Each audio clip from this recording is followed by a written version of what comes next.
On Rescue 911, a downhill joyride takes a turn for the worse. Call 911! Looked like he had a real bad head injury. Leaving the victim badly injured. Moving him in any way would be detrimental. Will a neighborhood's heroic efforts and one family's love save the young cyclist? The only thing that I could think of was he's not going to make it through the night. Don't miss the next Rescue 911.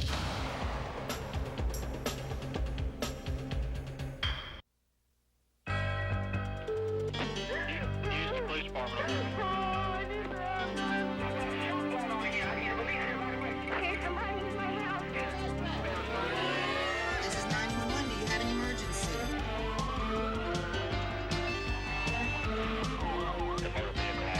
Touchstone Emergency Service.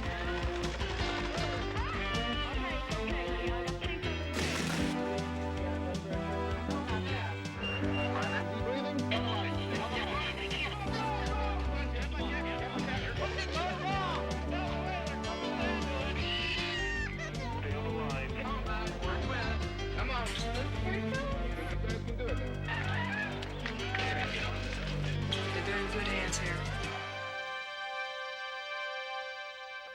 Some families are brought closer together by tragedy. Others are torn apart. Until the time comes, you can never know how it will affect you, as one family from San Jose, California discovered in January of 1989.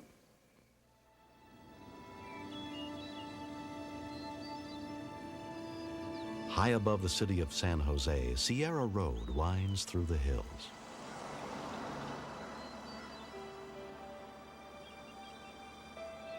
Kids have a tendency to ride their bikes down there extremely fast.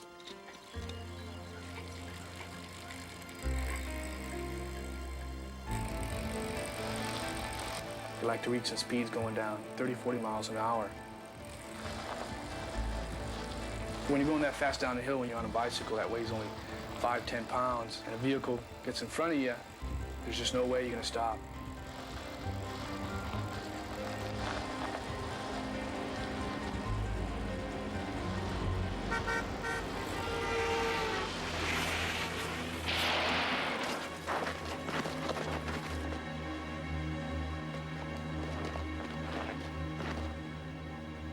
Call 911!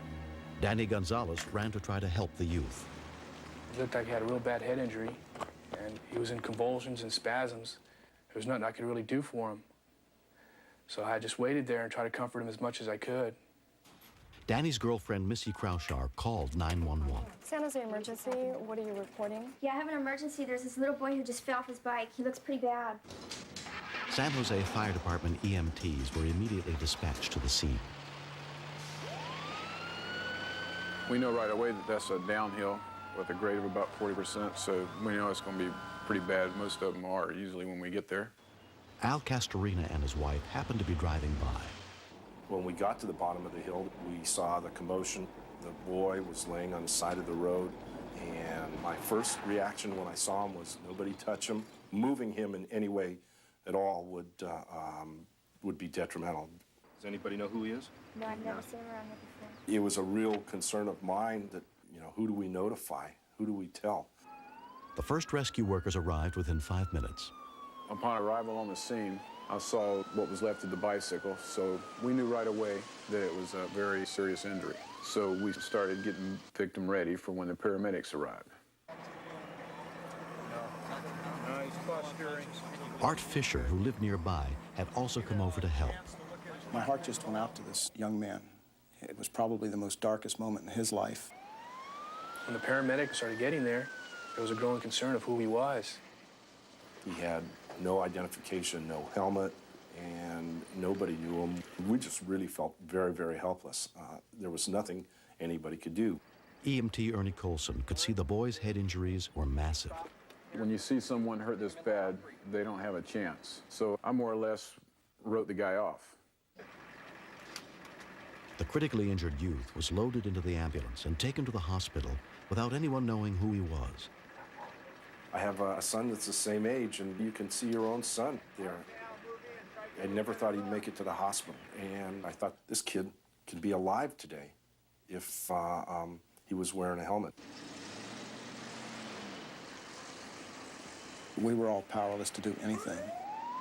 If he was going to die, he was going to do it without anybody that knew him. He was going to do it alone, and his parents were not going to be able to share that last moment with their child.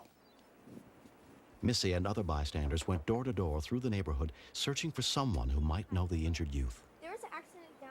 No, I don't. Nobody knew or ever saw him before. The unidentified youth arrived at San Jose Medical Center, where he was treated by doctors, including trauma surgeon Jeff Gutman. When someone has a head injury, the brain is swelling, but there's nowhere for it to go. It's surrounded by a skull. It's the swelling that people die from in head injuries. The hospital needed to find out who the victim was. Trauma social worker Carmen Castillo was given the difficult task. I had contacted the missing persons information line, and I was informed at that time that there was no parents calling in, and we kept coming up with nothing. Time is critical. We have what we call the golden hour. It's the first hour after an injury. There are things we can do in that golden hour that can prevent permanent damage or death. Just went off his bike. He was a young kid. Because the boy was a minor, they needed a legal consent in order to operate, but they couldn't find his parents.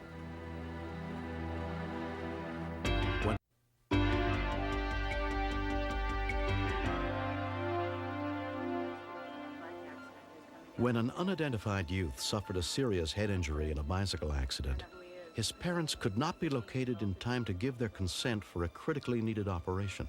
You can't even find his parents. We're trying to find his folks. Do you know how old he is? 10 miles across town, divorced parent Wes Smith was waiting for his older son Jason to get home for dinner. He was always a very punctual son. Never stayed away from home when I didn't know where he was or when he would be back. And it was way too late. He should have been home, and he wasn't. We tried to sit down to eat, and I couldn't eat it. That terrible, terrible feeling that you get when you know something is wrong, but what? By this time, a doctor and a judge had signed consents, and the boy had undergone emergency surgery to help relieve the pressure on his brain. Hi, can you hear me? Missy and the others who called were told the doctors didn't know he would survive the coma without brain damage. I thought the police wouldn't take a report till he'd been gone for 72 hours, but just in the off chance that there was an accident involved somewhere, I thought I would call them. Hi, this is Wes Smith. I live here in San Jose. And the lady who responded started asking questions about him. Joel, they may have him. It's a gut-wrenching feeling, I think, that only a parent can feel. I just knew that it was him. And of course, I didn't even know how badly he was injured, or even if he was still alive. Carmen had been told by the police that a man would be coming by the hospital who might be the father of the unidentified boy. Mr. Smith? Yes. Hi, I'm Carmen Castillo. I had a bag of this child's clothing, and I took out the piece of clothing that was on top, and I remember him being very saddened by that. He said he had folded those underwear many of times to know that that was his son's. Then the next thing I'd like to do is go into the room, okay? I began to realize that this indeed was the beginning of my worst nightmare. If you could step out. Joel was outside in the corridor. They didn't want to bring him in until we were sure it was indeed his brother. We'll go this way. His head was completely shaven. He was all bloody on one side of his head, and he had tubes and probes and everything going, all parts of his body, and the monitor going and a breather going, and you could hardly recognize him for what he was.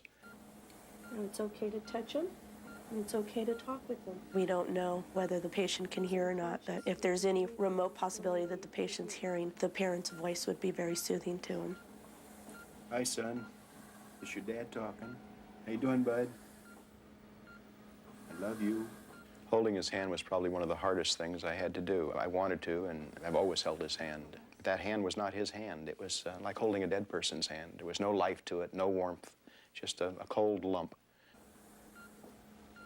We stood there looking at him for the longest time, and I was thinking, I wish I could have told him that I loved him more. I'll be here, buddy. I'm not gonna leave you.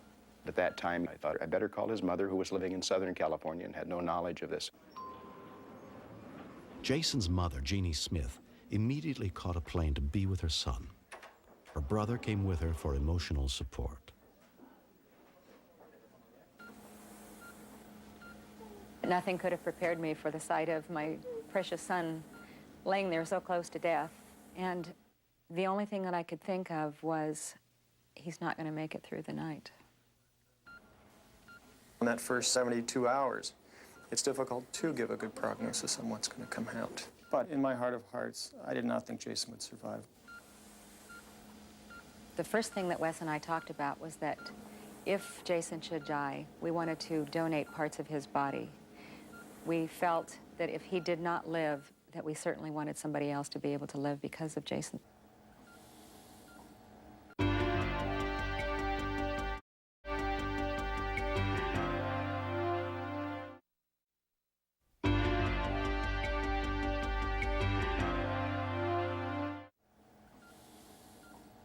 I didn't have any feeling I could do anything at all for him other than to hold his hand and tell him that I loved him and stand by him. And we did that for night after night and day after day.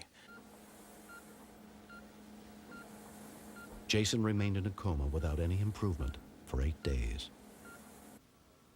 Carmen met me outside and said, "We have a surprise for you today. Come on in." I have a surprise for you guys. I walked into the room and Jason was looking at me through one eye that was barely open and the other still completely closed and scabbed over. And he reaches up and says, "Hi, Dad." Oh, that was the most beautiful sound I've heard, and you can't remember when. It was just beautiful. My son had come back. 15-year-old Jason Smith was hospitalized for 6 weeks.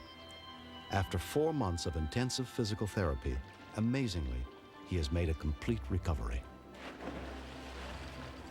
I was very surprised that strangers could care about me that much. They tended to me in my hour of need when I came to a Bouncing Buddy stop on Sierra Road, and I appreciate them for saving my life more than words could ever express. Since the accident, I have made a little card with my name, address, phone numbers of my parents, all information possible that would get me on safe ground as soon as possible. It was such a joy to this mom's heart to see our son returning to us again. And the more that we were together, the more I realized this is my place, to be with my husband, to be with my sons. After 8 years of separation, Wes and Jeannie Smith were remarried on November 17th, 1990. I was the one that brought up the subject. I didn't want to be without my family anymore, so I decided to take the big plunge and ask Wes if he was still interested in remarriage. And of course he was.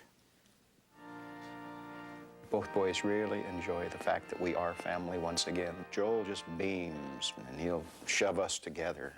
You know, give her a hug, Dad. What's this? You can't have me get it. Oh, that's right.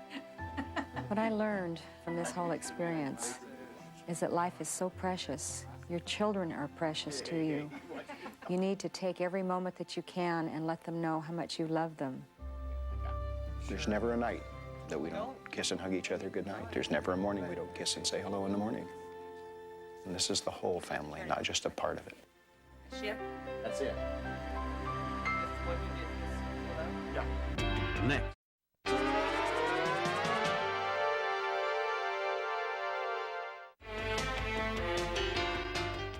Next, step inside the command center where the calls for help are answered and meet the real-life heroes who save lives. Stay tuned for another episode of Rescue 911.